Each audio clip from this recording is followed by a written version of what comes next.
Thunder Rides VNC06. Kayo guys, biyahin kayo. Pangalawang second trip mo na kahapon. Station. Kalagdagan. Pero wala ding aminan.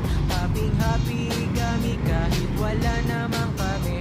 Kahit puro siya big signals ay wala akong pake.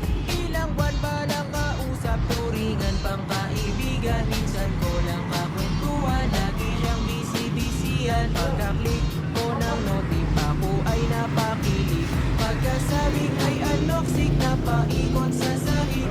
Lagi ko iniiwasan pag nagtatanong siya minsan. Pero di ko aaminin, akin kung pipigilan. Bakit di ko maaming crush kita? Bakit di ko maaming crush kita? Bakit di ko maamin? Bakit di ko maamin? Bakit di ko maaming crush kita?